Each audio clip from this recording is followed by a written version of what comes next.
Upon learning of her first love's death, my wife, with whom I was on our honeymoon, leaped from the cruise ship, ending her life. It was then that I realized she had never truly let go of Lucas Graham. Reborn into our youth, she decisively let go of my hand and strode towards her first love. I watched them leave, then turned away. From that moment on, our lives became two parallel lines, never to intersect. 10 years later, we met again at a gala in Bay City. She had become a new socialite, affectionately clinging to Lucas Graham's arm as they made their entrance. Seeing me crash the gala looking for someone, she couldn't help but advise me. Why do you have to be so obsessed with me? Even if you waited for me for 10 years, I still wouldn't fall in love with you. I ignored her and pulled my son out from the corner where he was sneaking cake. Her eyes suddenly reddened, and she gripped my hand tightly. Are you trying to make me jealous on purpose? Didn't you say you'd only love me in this lifetime? I never imagined I'd cross paths with Emma Sullivan again in this lifetime. At a high society gala in Bay City, she stood arm in arm with Lucas Graham amidst the crowd, her smile elegant and refined, no trace of the girl she once was. The people surrounding them wore ingratiating smiles, their tones flattering. Miss Sullivan, you're truly as capable as any man. To secure a provincial-level project at such a young age, your future is limitless.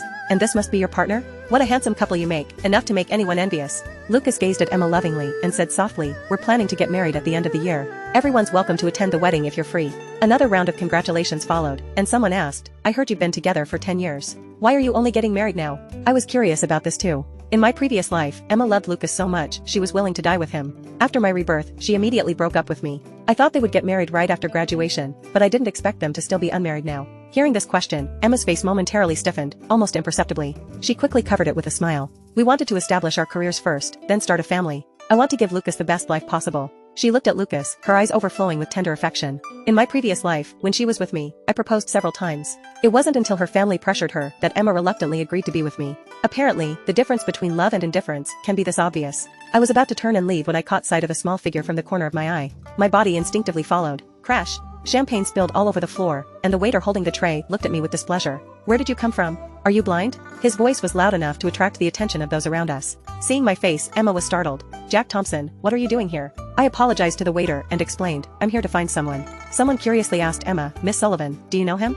Emma's hand tightened on her champagne glass, her gaze becoming heavy. Yes, an ex-boyfriend. Someone nearby blurted out, you've been together for 10 years. I thought you were each other's first love. Lucas's smile faded slightly. He took Emma's hand and said casually, we were young then, had a little fight and separated briefly. Who hasn't taken a wrong turn when they were young? Emma remained silent, her gaze passing over me to the waiter. Put the damages on my tab. Let him go. She stood there, her expression calm. Apart from the initial moment of recognition, she didn't spare me a single extra glance. It seemed she wanted to draw a clear line between us in front of Lucas, distancing herself from this wrong turn in her past. The waiter hurriedly pushed me towards the exit. Miss Sullivan is being kind, cleaning up your mess. But there won't be a next time. He glanced at my wrinkled pajamas with disdain. This isn't a place for you. Get out quickly. I shook off his hand and explained politely, I'm here to find someone. Once I do, I'll leave on my own. The waiter scoffed, rolling his eyes. I've seen plenty of people like you trying to rub shoulders with the elite. Do you even have the right to be at a gala like this? If you don't leave now, I'm calling security. Wait, Emma's voice came from behind him. She picked up her dress, looked at me, and sighed resignedly. He's here to see me. Let me talk to him.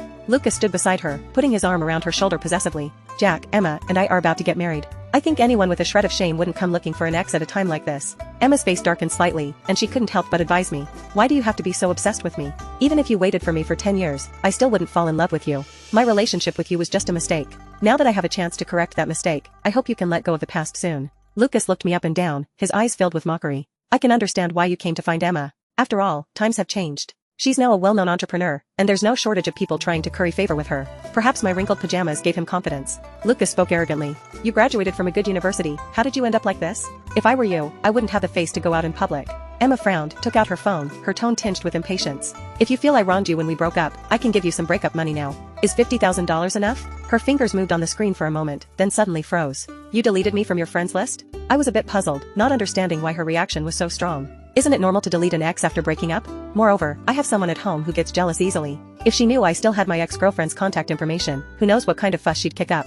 Wasn't it you who said you hoped I wouldn't come looking for you after we broke up? I asked. Emma's face turned cold. She looked like she wanted to say something but held back. My tone was flat as I added, and the breakup money isn't necessary. I don't need it. After these repeated setbacks, Emma's expression worsened. She said coldly, why are you still pretending in front of me? If I didn't see how down and out you are now, I wouldn't even bother saying a word to you. Lucas gently comforted her. Emma, you're just too kind-hearted. In my opinion, why bother with a man like this? Look at his shabby appearance, he's just a hopeless case. His tone was contemptuous, seemingly forgetting that 10 years ago, he was in an even worse state than me. In my previous life, the reason Emma's family didn't approve of her being with Lucas was because he was an uneducated, law-breaking hooligan.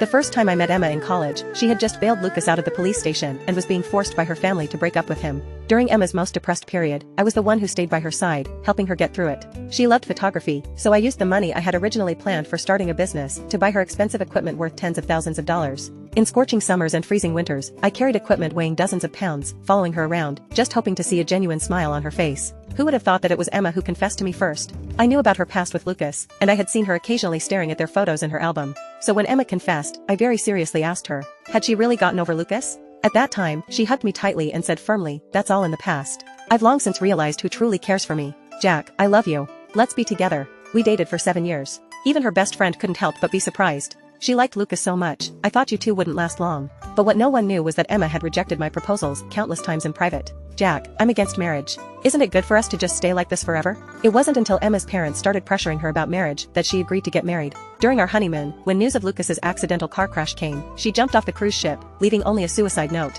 In the note, it was full of her love for Lucas, without a single word left for me. At the end, she wrote in blood, Lucas, all I ever wanted in this life was to be your bride. Now, I'm coming to find you. My love for her also turned to ashes at that moment. So when Emma wanted to break up with me after my rebirth, I didn't stop her. Because I knew it was unstoppable. Watching them get back together, I deleted all of Emma's contact information, thinking there would be no chance to meet again in this life. But I didn't expect to encounter her here. I wanted to leave, but Lucas wouldn't let it go, insisting on humiliating me in front of everyone. You've really gone to great lengths to hook up with Emma. Looking at how you're dressed, I bet you don't even have a job to make ends meet. How about this? I'll introduce you to work as a waiter here. If you learn to serve people well, you could make 5 figures a month. Someone nearby, wanting to please him, added with a grin, this is a hotel in the prime location of Bay City. Being able to work here would be extremely fortunate for you.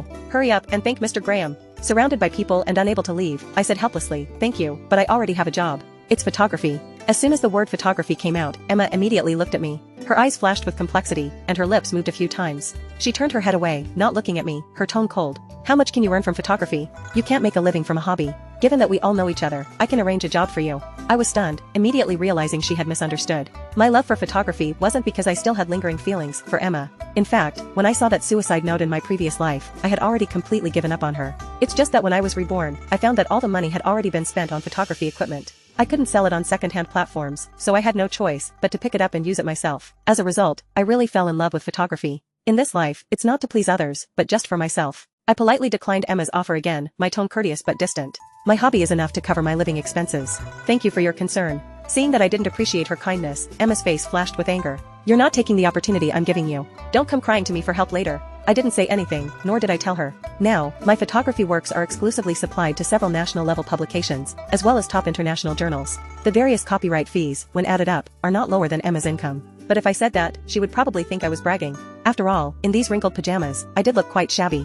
It was all because of my son. He insisted on playing with me in the sandbox, and when I turned around, he had slipped downstairs again. I didn't have time to change clothes before I chased after him. Just as I was looking for an excuse to leave, the waiter from earlier seemed to have discovered something. He pointed at my clothes and said, Balenciaga? Where did you pick up this shirt? You're not a cleaner here who stole it from a guest's room, are you? I couldn't help but frown. Can't this shirt be my own? Lucas sneered, mocking, your own? Can you afford it? What rich person would dress so casually and run around like you? He dramatically covered his nose. It's so dirty, you probably put it on without even washing it after stealing it. Emma looked at me, her brows furrowed so tightly they could kill a fly. Jack, have you really sunk so low? Do you still want to be stubborn? I didn't want to deal with them anymore and directly said to the waiter, if you really think I stole something, you can call the police right now. I knew he saw Lucas's dissatisfaction with me and wanted to step on me to please him. Sure enough, his aggressive attitude immediately deflated, and he muttered, if it weren't for the VIP guest at the hotel today, and we're afraid of disturbing them with people like you, I would have called the police already. Lucas's eyes lit up, and he quickly chimed in. It must be the young lady from the Lawrence family, right? I heard she and her family are vacationing in Bay City and staying at this hotel. Emma nodded, her eyes revealing a hint of anticipation. If only we could get the Lawrence family's support for the project our company is working on. The words young lady from the Lawrence family were like throwing gasoline on a fire, immediately sparking a wave of discussion. Isn't the reason we came to this gala today to meet Miss Lawrence? This entire building belongs to her family. I heard she got married and had a child in her early 20s. I wonder which family's son she married into. As everyone was discussing, the hotel manager came running in, sweating profusely, with a team of people behind him. Has anyone seen a 7-year-old boy, about this tall? The manager wiped his sweat, his eyes anxiously searching the hall. Someone quick-witted, seeing such a commotion, immediately guessed what was happening. Is it the young master of the Lawrence family? I heard he's just 7 years old this year. The gala attendees became enthusiastic, hurriedly searching everywhere. After all, if they found the child, there would be a chance to establish a connection with the Lawrence family. Emma and Lucas also joined the search, no longer paying attention to me. Looking at the chaotic hall, I walked straight to the dessert area. Sure enough, I found my son under the table, his face smeared with cream. I extended my hand with a stern face. Come here. My son was startled and clung to the table leg, refusing to let go. No. Just as I was about to pull him over, Lucas appeared out of nowhere, righteously blocking my way. Jack Thompson, what are you doing? Even if you want to curry favor with the Lawrence family, you shouldn't lay hands on a child. Emma rushed over at the news, her eyes full of disappointment as she looked at me. Jack, I never thought you'd do something like this for fame and fortune. The waiter grabbed the manager and tattled. It's this man. He suddenly barged into the gala and even stole clothes from other guests. The manager's face immediately darkened, and he called for security. Arrest this thief and send him straight to the police station. If he scares the young master, you'll all lose your jobs. A hint of a triumphant smile flashed in Lucas's eyes. He bent down and put on a kind face for the Lawrence family's young master. Come here to Uncle. Uncle will protect you. My son ignored him completely. To everyone's astonishment, he cautiously reached out to hold my hand. Dad, I know I was wrong.